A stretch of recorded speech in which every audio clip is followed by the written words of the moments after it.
In South Africa, there are many inspirational men and women, and here on Movers and Shakers, you'll have the opportunity to get inside their heads.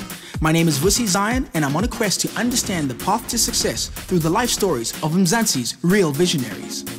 He knew how to operate, he came in there naturally, understanding the human condition in some way. He's got an amazing mix of vision and innovative brilliance. That's where creativity takes you. It takes you to pathways you never imagined.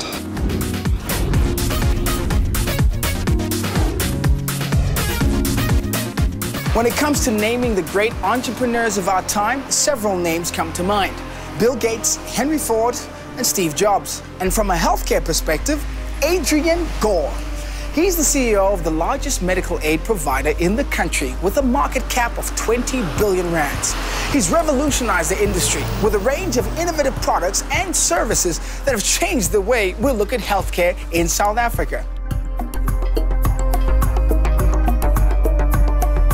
What is it to you being Adrian Gore today? I think there's a deep sense of feeling of achievement.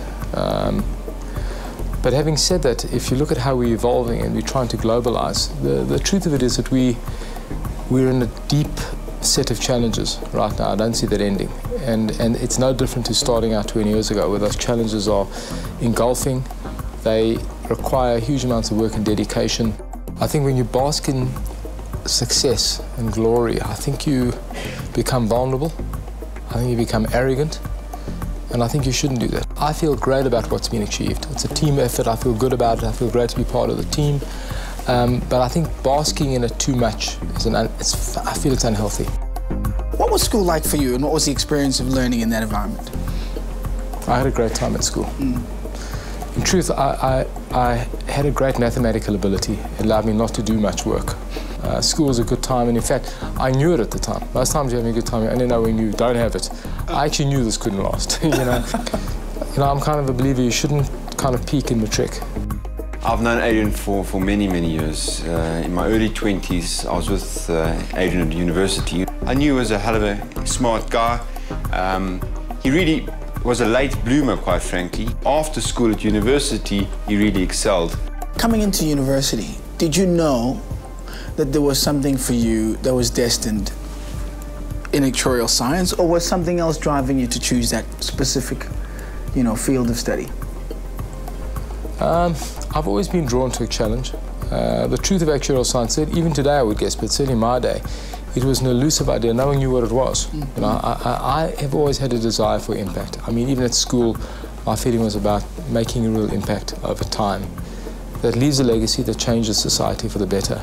And I've never been, although I've had a lot of fun in my school days, I've always been a serious individual about purpose. You know what I'm saying? I've never really been a fun guy, I'm just not. You know what I'm saying? So I think actuarial science offered me an opportunity to how can I say, pursue something that's challenging and something that I felt could give scale to make an impact. And in truth, it did more for me than I could have imagined. When he started Discovery, talk about that event for us. My initial instinct was, well, do I want to work for a friend of mine, something that I've known for a very long time through university. And I always said to him, Adrian, I couldn't work for you, we buddies. But he convinced me. One thing he said, and I'll never forget, we want the business to be greater than the sum of the individuals. This is not a business about individuals. It is something that people want to aspire to, clients want to be part of, staff want to work for. A business that means something to society. He's got an amazing mix of vision and innovative brilliance, but with humility and immense intellect and a huge amount of integrity. I think he's demanding, but incredibly inspiring and challenging. And so I think the reality is that translates into getting the best out of his people. I think one thing that really got me, that I really understood, was he is so astute, He knew how to operate within a work environment. I was there, I was just putting my head down and working, etc. But he knew how to operate, He came in there naturally, understanding the human condition in some way, how to talk to people, how to operate. And I really think that kind of insight got him ahead and got him going. Were there any low points? It's challenging every day. Yeah. And we've had battles on policy, we've had all kinds of issues, challenges. I don't remember a low point. Yeah. We had a tough time in America, where our company in America, we just could not make money. We lost a huge amount of money, eventually shut that down. It's emerged now as a vitality business. I'm not a good individual to revel in problems. I'm just not. You know, I want to just move on. And the team, our team, this is a team effort, has always just kind of pressed on. And therefore, I don't remember a low point. But in truth, it's been a fantastic rush. Two characteristics that I've always admired in Adrian. Number one is ethics. I have never, in 20 years of working at Discovery and years before that, never had an opportunity to question his motivations, question what he does. His ethical framework has really been the solid base of this business. The second thing is that restlessness to do well, to build on what we got, to do it further and to expand, and to really push people outside of their sort of comfort zone. He's very, very good at that, to say, listen, you know, we've got this thing, how do we expand it? How do we do something different?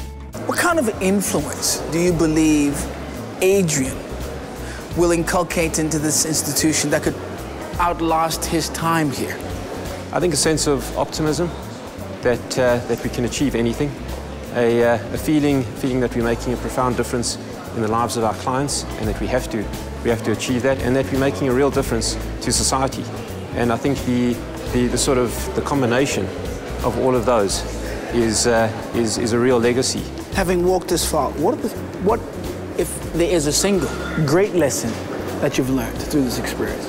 Could you share? I think the power of people. I keep relearning that. Often I think you are seduced by an idea or an opportunity.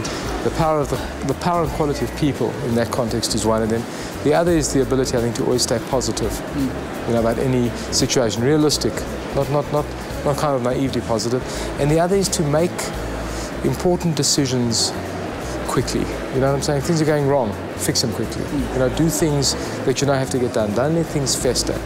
But there are many, many lessons I guess I've learned. But I do think there's nothing more important than the team, the power of the people, the culture and values that surround it. If you get that right, you kind of tend to succeed.